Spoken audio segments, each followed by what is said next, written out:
अस्सलाम वालेकुम। Programme debate news analysis में मैं हूं आपके साथ मनीज़ मोइन। प्रोग्राम में सबसे पहले आपको बता दें कि कहा गया है असम्बलियां फौरी तहलील नहीं होंगी, मार्च तक इसका कोई इम्कान नहीं है। इंतखाबात की अगर बात कर लें तो अक्टूबर में भी हो सकते हैं, अक्टूबर से पहले भी हो सकते हैं, अक्टूबर के बाद भी हो सकते हैं, लेकिन अगर होते हैं तो PTI और पंजाब को इसका फ़ायदा होगा।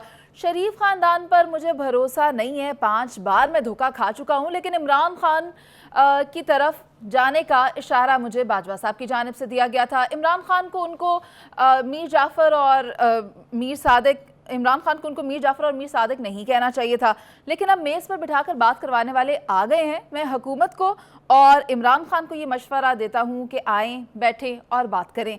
इस पर बात करेंगे। पैनल में मेरे साथ नवीद चौधरी साहब मौजूद हैं, PJ मीर सर मौजूद हैं, जावेद इकबाल साहब मौजूद हैं और इफ्तिखार साहब मौजूद हैं। इफ्तिखार साहब, आपसे पूछना चाहूँगी कि परवेज़ इलाही के इस बयान का पाकिस्तान तहरीक इंसाफ की सियासत पर क्या असर पड़ेगा? मुझे तो ये बयान समझ नहीं आया कि बयान क्यों दिया गया और उसका मकसद क्या है। अगर मुझे बयान समझ आ जाता तो शायद मैं कुछ कह सकता। परवेज़ इलाही तहरीक इंसाफ के साथ हैं नहीं हैं, ये बात भी अब ज़ेर बहस आ रही है। क्या परवेज़ इलाही तहरीक इंसाफ के चीफ़ मिनिस्टर हैं या उनके चीफ़ मिनिस्टर हैं जिनके बारे में वो कहते हैं उनको वो ले गए थे इमरान खान साहब के पास, उनके चीफ़ मिनिस्टर हैं? क्या परवेज़ इलाही वो चीफ़ मिनिस्टर हैं जो नेक्स्ट प्राइम मिनिस्टर बनने के लिए ये सब कुछ कर रहे हैं? क्या परवेज़ इलाही का ये बयान और उनके बेटे का ये बयान इस बात को साबित करता है कि पाकिस्तान की सियासत में सिर्फ ये दो शख्स ऐसे हैं जिनके गिर्द पाकिस्तान की सियासी जो तारीख़ है वो घूमेगी अब, और यही दो बाप बेटा फ़ैसला करेंगे पाकिस्तान की आइंदा सारी सियासत का? मुझे तो समझ नहीं आ रही है क्या कहा जा रहा है। और आप नवीद साहब, आपसे ये जानना चाहूँगी कि परवेज़ इलाही का इंटरव्यू आपने भी देखा और वही सवाल मेरा इफ्तिखार साहब से भी था, आप उस बारे में क्या समझते हैं? देखिए, परवेज़ इलाही साहब ने एक चीज़ तो बिल्कुल वाज़ेह कर दी कि इमरान खान साहब के साथ उनको कोई ताल्लुक़ नहीं है, कोई प्यार नहीं है, कोई मोहब्बत नहीं है, और ना ही आइंदा के लिए कोई ऐसा मंसूबा हो सकता है। वो कहते हैं कि हमें जनरल बाजवा ने कहा कि आप इमरान खान साहब के साथ चले जाएं, और हमने तामील की। पहले उनके साहबजादे ने कहा, फिर उन्होंने आकर तस्दीक कर दी। इससे एक चीज़ तो वाज़ेह हो गई कि ये वहाँ से पूछ रहे थे और डायरेक्शन लेके चल रहे थे, और ये कहना कि हमें शरीफों पर एतबार नहीं था, सवाल ही पैदा नहीं होता। आपको अगर इशारा होता कि आपने शरीफों के साथ जाना है तो आप सबसे पहले खड़े होते वहाँ आके, दोनों बाप बेटा। आपको इशारा हुआ और आपने कहा कि इधर जाना है, और उन्होंने कहा उधर जाना है। इसका मकसद क्या था? इसका मकसद ये था कि जनरल बाजवा ये चाह रहे थे कि पाकिस्तान के अंदर सियासी इस्तेहकाम पैदा ना हो। देखें, एक स्कीम थी पूरी। जब अदम एतमाद की तहरीक आई और ये कन्वे किया गया कि हम अब न्यूट्रल हैं, सचमुच आप तहरीक अदम एतमाद ले आएँ, तो ज़रदारी साहब मुतर्रक हुए। उसमें एक फार्मूला और स्कीम बनाई गई कि किस तरह तरीके से मामला चलाए जाएंगे। पहले तो मईशत को संभालना है, उसके लिए सियासी इस्तेहकाम लाजम है। उस स्कीम के तहत परवेज़ इलाही, जिनको नून लीग किसी सूरत कबूल करने पर मादा नहीं थी, उनका नाम पेश किया गया और नून लीग भी मान गई। अब बाजवा साहब ने उस स्कीम को फला बनाया, ये कहकर कि आप चले जाएं PTI के अंदर। इसी इंटरव्यू में उन्होंने ये भी बता दिया, मैं ये बात यहाँ कहना चाहूँगा कि मैंने ये लिखा भी पहले जब कोई जिक्र नहीं कर रहा था, और मुख्तलिफ मकामात पर ये बात सर, आपकी दो बातें सच हो गई, वो दोनों जनरल फैज़ ने बताया कि जनरल फैज़ ने इनको बताया कि आपके वज़ीर आला उस्मान बुज़दार होंगे। तो मैंने उस वक्त ये कहा था कि सवाल ही पैदा नहीं होता कि उस्मान बुज़दार सिर्फ पिंकी पीरनी साहिबा की या इमरान खान साहब की चॉइस हो। तो ये कैसे मुमकिन था कि बुज़दार साहब जो हैं वो तनहा और दनदनाते हुए गोगी के साथ मिलकर और बनी गाला के साथ मिलकर हुकूमत करते हैं? वो बात भी साबित हो गई। और परवेज़ इलाही ने इस इंटरव्यू में इमरान खान के सारे दावे गलत साबित कर दिए। इमरान खान साहब ने जितनी बढ़के लगाई थी सारी उन्होंने उड़ा के रख दी। कोई इलेक्शन उन्होंने कहा नहीं होगा, टाइम पर जाएंगे अपने पर हम, और उस वक्त भी देखेंगे। एक जगह तो ये भी उन्होंने कहा है कि अक्टूबर से पहले कराने या बाद में जाना, ये भी देखेंगे उस वक्त। ये बात भी उन्होंने कर दी। बाजवा साहब के बारे में भी उन्होंने सब कुछ खुल के बता दिया, फैज़ साहब के बारे में भी सब कुछ खुल के बता दिया। एक बात वो बड़ी ख़तरनाक इसमें कर गई हैं जिस पर हम सबको कान खड़े कर लेने चाहिए। जनरल बाजवा ने कहा था हम न्यूट्रल हैं, और न्यूट्रल नहीं थे। वो पूरी तरह सियासत में मुलव्वस थे आखिरी दिन तक, जब तक उन्होंने स्टिक जनरल आसिम मुनीर के हवाले नहीं की।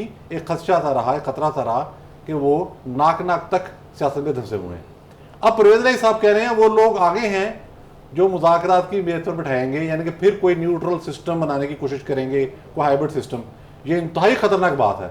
ISPR के तर्जुमान को चाहिए कि इसकी फौरन वजाहत करे, आर्मी चीफ की तरफ से वजाहत आनी चाहिए, DG ISI को इस हवाले से नोटिस लेना चाहिए। ये परवेज इलाही ने इंतहाई खतरनाक बात कर दी है एक दफ़ा कि फौज ही बैठ के 5, 6, 7, 8 महीने बाद भी फैसला करेगी कि आगे क्या करना। यही जो उन्होंने कहा कि टेबल पर बिठाकर जी, बात जी, करने जी, वाले ये लोग आ गए खुल्लम हैं। खुल्ला इसकी आर्मी को वजाहत उन्होंने आनी इन्वॉल्व चाहिए। कर दिया। ये बड़ी ठीक है। खतरनाक बात है। सर पीजे सर की राय ले लेते हैं। पीजे सर, बिलावल भुट्टो ने भी एक जगह इंटरव्यू दिया और कहा है कि कबल अज़ वक्त इंतखाबात की ज़रूरत नहीं है, और परवेज इलाही भी कुछ इसी तरह की बात कर रहे हैं, लेकिन वेरी ओपनली नहीं कह रहे। आप क्या कहेंगे?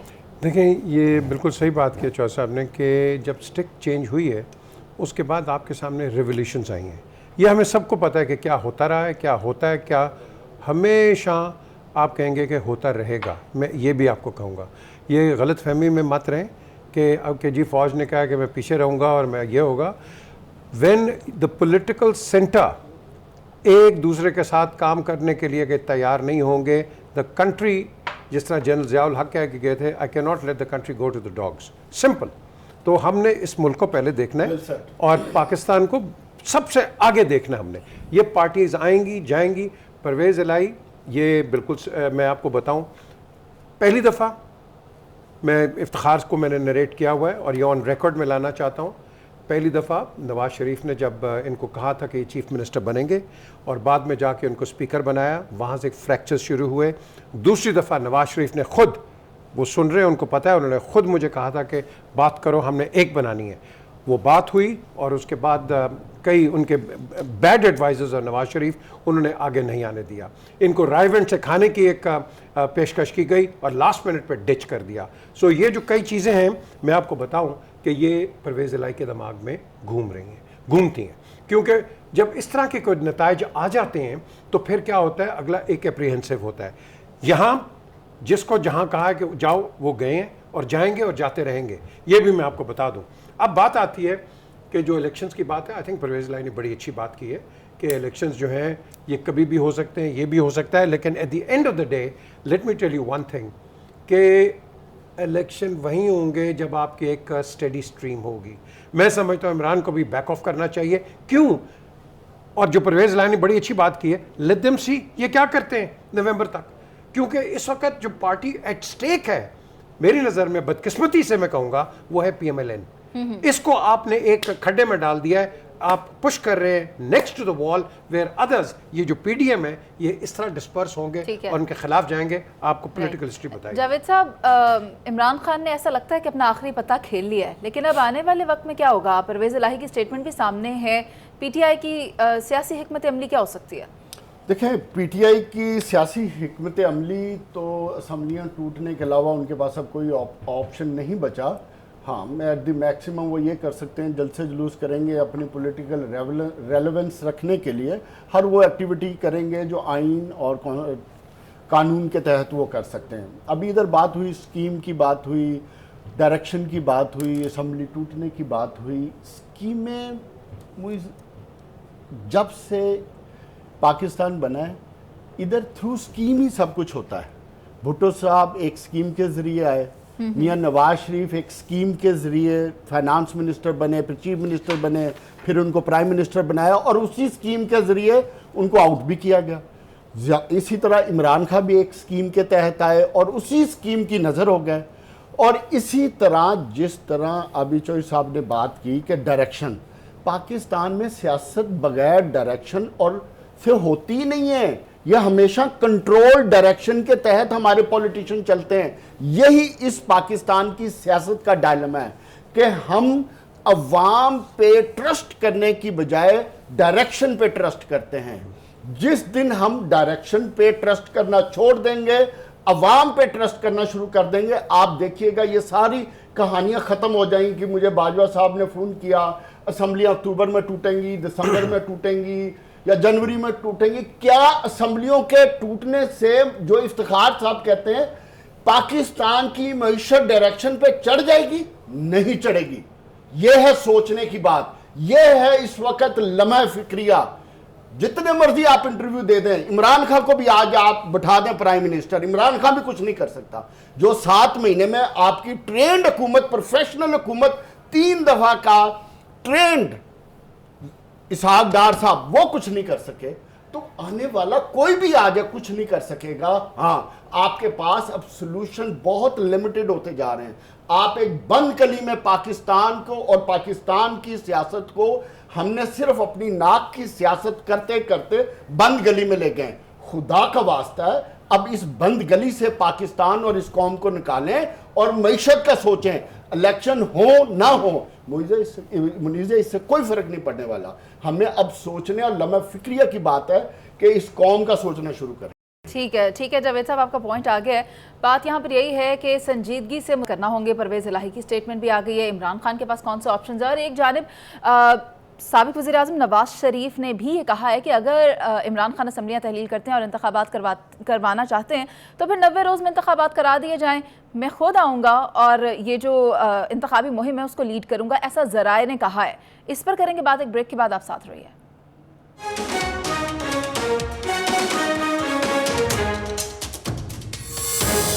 पाकिस्तान मुस्लिम लीग नून के काबिल एतमाद ज़राए से ये मालूम हुआ है कि साबिक वज़ीर आज़म नवाज शरीफ ने वतन वापस आने का फ़ैसला कर लिया है और इंतखाबात से कबल वो वापस आ सकते हैं, ये उम्मीद जाहिर की जा रही है। इस सिलसिले में अपने वकला से उन्होंने मुशावरत भी कर ली है और ख़ुद को मुल्की सियासी मामलात से अब वो दूर नहीं रखना चाहते। मैं नवीद साहब आपसे ये पूछना चाहूँगी कि क्या नवाज शरीफ की वापसी के लिए हालात साजगार हैं?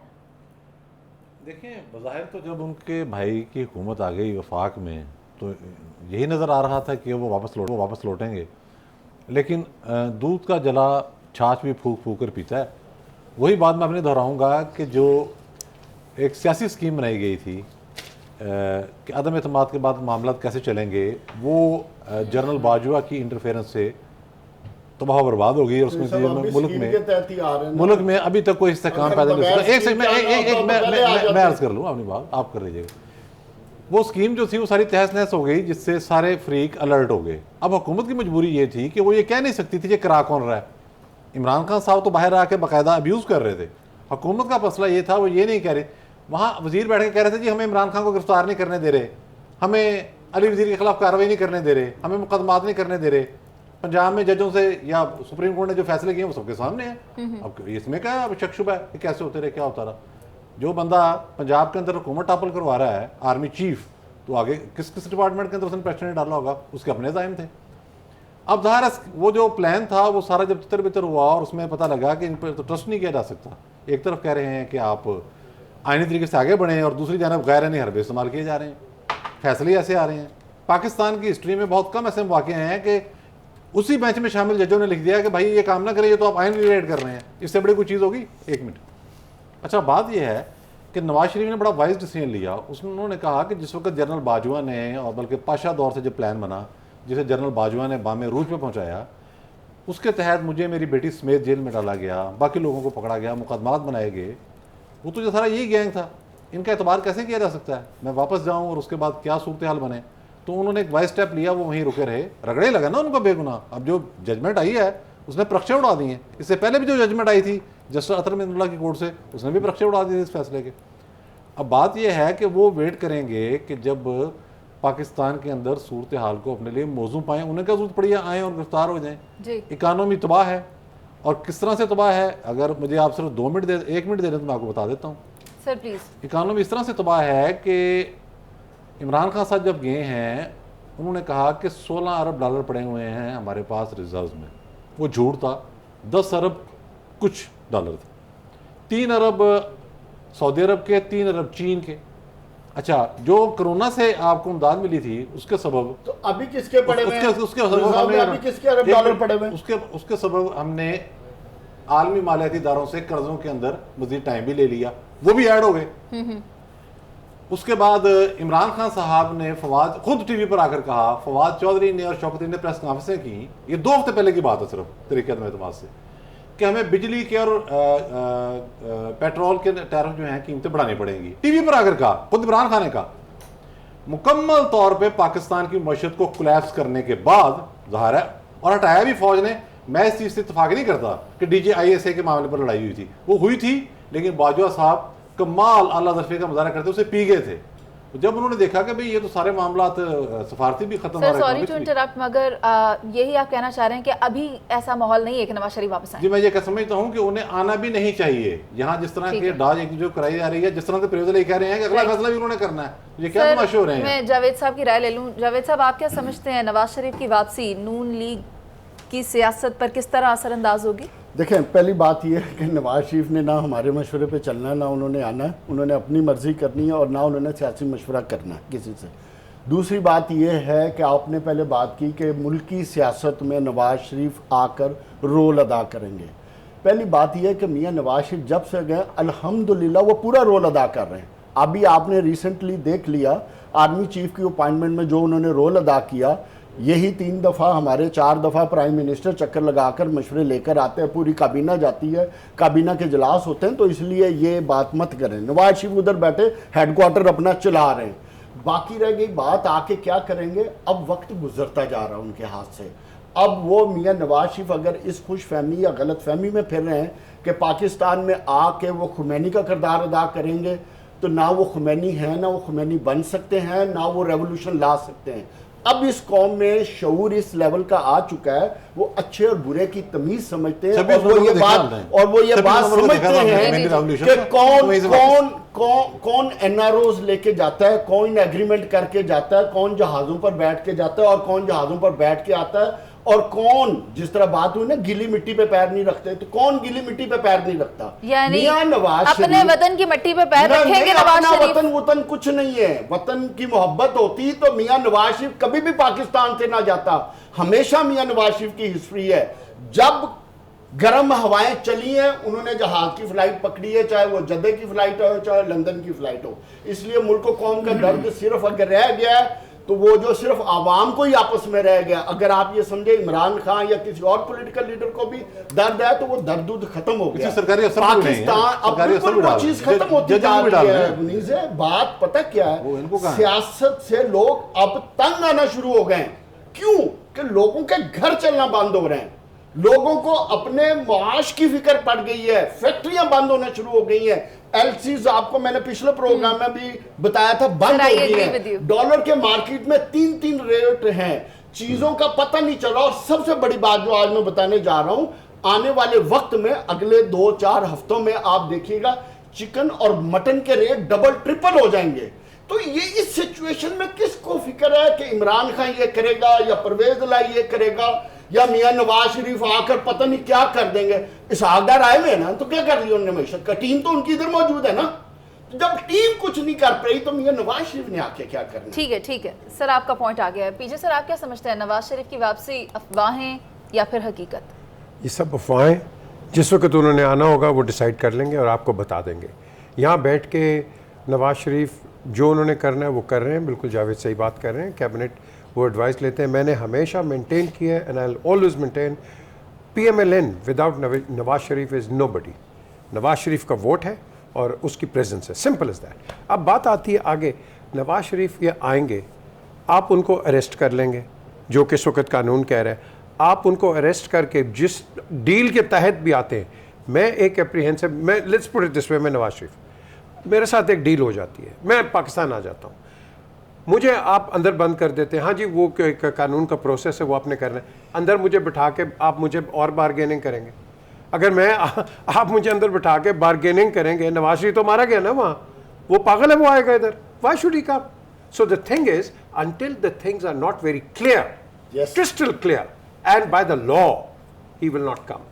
एक दूसरी चीज़ ये है कि नवाज शरीफ साहब, इनकी जो हेल्थ है, it's not that good as what people say. बड़ा मजाक उड़ाया गया, मुझे बड़ा अफसोस हुआ है कि मजाक उड़ाया गया कि ये करके चले गए, वो चल के चले गए। अभी बिल्कुल आपने सही कहा है, उनका एक ट्रीटमेंट है, आई कांट से इट, लेकिन जो भी है वो करवाएंगे और उसके बाद whatever the doctors advise him, तो then we'll wait and see. But at this present moment in time अफवाह बनानी, मैं तो कहूँगा PMLN की तरफ से अगर कहीं आ रही है बात ये, और भाई आप नवाज शरीफ को वही रिस्पेक्ट दो, लेकिन तुम काम तो करो। आप अभी चिकन की बात कर रहे हैं, किसकी बात कर रहे हैं? और भाई इम्प्लीमेंटेशन ऑफ लॉ तो लेके आओ। डू वी केयर कि कौन आएगा कौन नहीं आएगा? हमें तो आवाम की चाहिए कीमतें ना बढ़े, ठीक है। आप कंज्यूमर प्रोटेक्शन लेके आओ, आप मार्केट कंट्रोल करो, ये कौन करेगा? ठीक है। मुझे बता दें। इफ्तिखार साहब, नवाज शरीफ पाकिस्तान आते हैं तो वो क्या फेस करेंगे? क्या फेस करेंगे? He will be the Superman in the Pakistan, he will be running the entire politics. Pakistan की तमाम सियासत उनके गिर्द घूमेगी। क्या करेंगे वो यहाँ पे ताश खेलने तो नहीं आएंगे ना, वो क्रिकेट के मैच में पार्टिसिपेट करने के लिए तो नहीं आएंगे ना, वो यहाँ पे कोई फिल्म देखने के लिए तो नहीं आएंगे ना। इतने अरसे के बाद अगर पाकिस्तान आएंगे तो वो अपना रोल प्ले करेंगे, हिस्टोरिकल रोल जो उनको प्ले करना है, जिसकी वजह से आपके फैसले नहीं हो पा रहे, बहुत बुनियादी फैसले नहीं हो पा रहे कि आगे जाना कैसे। जावेद रोज़ यहाँ पे बैठ के हमें एक लेक्चर देता है इक़्तिसादियात पर। साहब ज़ाहिर है इक़्तिसादियात कोई ऐसे एक लम्हे में तब्दील होने वाली तो नहीं, उसके लिए तो बेसिक फंडामेंटल फैसले करने हैं कि किस में क्या करना है। तो ये फैसले ये लोग तो नहीं कर सकते जो पाकिस्तान में बैठे हैं। इसमें जब तक नवाज शरीफ की इनपुट नहीं होगी ये नहीं होगा। और ना सिर्फ नवाज शरीफ की इनपुट बल्कि नवाज शरीफ के साथ उनकी बेटी की इनपुट। और फिर पाकिस्तान की लार्जेस्ट पार्टी ने फैसला करना है कि how they have to run the politics of Pakistan and how they are going to contest the coming election. उनकी स्ट्रेटजी क्या होगी, उनका नारा क्या होगा, उनका स्लोगन क्या होगा, और उसके लिए वो तैयारी कब करेंगे, कैसे करेंगे। ये सारी चीज़ें नवाज शरीफ ने करनी है और उसकी निगरानी में होनी है। और वो आएंगे बिल्कुल, ये ठीक कहता है, he has some problem medical, और आई होप कि वो रिजॉल्व हो जाएंगे। इसी के लिए वो लंदन से इतने अरसे के बाद बाहर निकले हैं। अब ये सवाल करना कि वो कल आ रहे हैं, परसों आ रहे हैं, जो लोग ये दावा करते हैं, मुझे अफसोस से कहना पड़ता है वो बेपरकी उड़ा रहे हैं। उनके पास कोई हकीकी सूरत हाल का उनको इल्म ही नहीं है कि वहाँ पे क्या मामला आता है। फिर नून लीग के कायद ने वतन वापसी आने का सिग्नल दे दिया। उसने कब कहा था कि मैं पाकिस्तान नहीं आऊँगा? मतलब व्हेन ही सेड कि मैं पाकिस्तान नहीं आऊँगा, तो ये फैसला सवाल पैदा किया, सिग्नल दे दिया। ये उसका मुल्क है, वो यहाँ का 3 दफ़ा प्राइम मिनिस्टर रहा है, उसको पाकिस्तान की एक सियासी पार्टी को लीड करना है अगले इंतखाबात में। कैसे उसकी गैर मौजूदगी में ये मुमकिन है? कि मेरे दोस्त कहते हैं ना, लोग उनको मिलने जाते हैं, लोग उनको मिलने जाते हैं। मैं बंद कर देता हूँ बोलना, आपको पसंद नहीं आ रहा। लोग उसको मिलने जाते हैं, लोग उसको क्यों ना मिलने जाएं? बाकी लोगों को जो मिलने लोग जाते हैं तो उस पर तो कभी किसी ने एतराज़ नहीं किया। और क्यों ना मशावरत की जाए अपने सरबराह से, अपने सीनियर से, तो सरबराह पाकिस्तान आ जाए, वो आ जाएंगे और आपके कहने पे नहीं आएंगे। तो फिर 3 साल से उधर क्या कर रहे हैं? इधर आके अपना रोल अदा करें, कायदाना role. He is not answerable to you, Mr. Javed. No, he is answerable to 22 crore अवाम। तो you are not a 22 crore अवाम। वो पाकिस्तान आएंगे जब वो मुमकिन समझेंगे, जब मुनासिब समझेंगे, जब उनको आना होगा। और मशावरत लोग उनसे करते हैं, जाकर भी करते हैं, फ़ोन पे भी करते हैं, वो क्या होता है स्क्रीन पे भी करते हैं, सब कुछ चलता है। और ये जिन लोगों को मेरी बातें पसंद नहीं आ रही, मुझे उनकी परवाह नहीं, मुझे हकीकत पे देखना है कि हकीकत क्या है। ठीक है इफ्तिखार साहब, आपका पॉइंट आ गया है। बात यही है कि अगर नवाज शरीफ साहब आना चाहते हैं तो उन्हें आना चाहिए और पाकिस्तान की सियासत में अपना किरदार भी अदा करना चाहिए। आफ्टर ऑल वो नून लीग के कायद हैं। इसी के साथ हम एक ब्रेक पर चलते हैं, वापस आएंगे और बात करेंगे एयर इंडेक्स पर।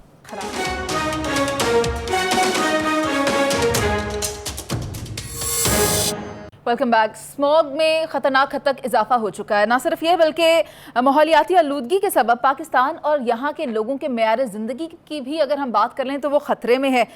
मौसमी हालात दिन ब दिन अबतर होते जा रहे हैं, बीमारियों में इजाफा होता जा रहा है। स्मोक के पेश नज़र बीमारियों में इजाफा हो रहा है। अगर हम सर्दियों के दौरानिए को भी देखें तो माहौलियाती तब्दीली के असरात उन पर भी मुरतब हुए हैं। सर्दियों के दौरानिए में भी कमी वाक़ई हो गई है। इसकी एक या 2 वजूहात नहीं है, कई वजूहात हैं जिनमें भारत की जानिब से भी किरदार अदा किया जा रहा है। ग्रीन हाउस गैसेस की अगर हम बात करें तो भारत उसमें 3rd लार्जेस्ट एमिटर है। उसकी वजह से अगर हम ये कहें कि लाहौर के अंदर स्मॉग पैदा हो रही है और लाहौर में मौसमियाती तब्दीली इस तरह से आई है कि यहाँ पर बीमारियों में भी इजाफा हो रहा है, तो ये गलत ना होगा। अगर बिजली की पैदावार की बात करें तो भारत के अंदर 70% बिजली जो है वो कोयले के तहत पैदा की जा रही है। इससे भी ग्लोबल वार्मिंग जो है वो बढ़ रही है। इसी पर मैं सबसे पहले पीजे सर आपकी जानिब आना चाहूँगी, आपसे पूछूंगी, लाहौर दुनिया का आलूदा तरीन शहर बन चुका है, पंजाब हुकूमत इस पर क्या करेगी? देखिए, इंडिया 58 पे, हम 66 पे हैं, हम बढ़ते रह रहे हैं। सदर्लीज आती हैं इंडिया की तरफ से, हिमालयन विंड्स आती हैं। आपने सही कहा, वहाँ कोल इंडस्ट्री जो है, अब मुझे नहीं पता कि वर्ल्ड एचओ ने या उन्होंने यूनाइटेड नेशंस इन पे क्यों नहीं स्ट्रिक्ट रहे, क्योंकि इस पे कैटालिटिक कन्वर्टर्स लगते हैं जो कि आपकी जो एमिशन है उसको रोकते हैं। पूरी दुनिया में ये होता है। हमने यहाँ लगाए हैं, यहाँ भिक्की का प्लांट पिछली गवर्नमेंट ने लगाया था PMLN की। आप चले जाएँ वहाँ कैटालिटिक कन्वर्टर्स हैं, स्टीम से आती है, आपको कोई परवाह नहीं है। यहाँ हमारे पास बड़ी प्रॉब्लम्स हैं। व्हीकल एमिशन है पाकिस्तान में, अनसर्विसेबल गाड़ियाँ चल रही हैं। हमने पाकिस्तान को देखना छोड़ दें इंडिया को।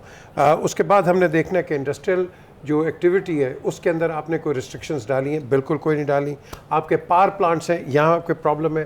क्रॉप बर्निंग इंडिया से होता है, जब बहुत ज़्यादा होता है हरियाणा में इन पर्टिकुलर, फिर वो विंड्स पाकिस्तान में ले आती हैं, हम खुद यहाँ क्रॉप बर्निंग करते हैं। जब ये करते हैं हम फर्दर आप साउथ में चले जाते हैं। तो हमें एनवायरनमेंट पे बहुत काम करना है। KPK में बड़ा अच्छा काम हुआ है, रिप्लांटेशन हुई है जो कि पाकिस्तान में यहाँ नहीं हुई, पंजाब में नहीं हुई।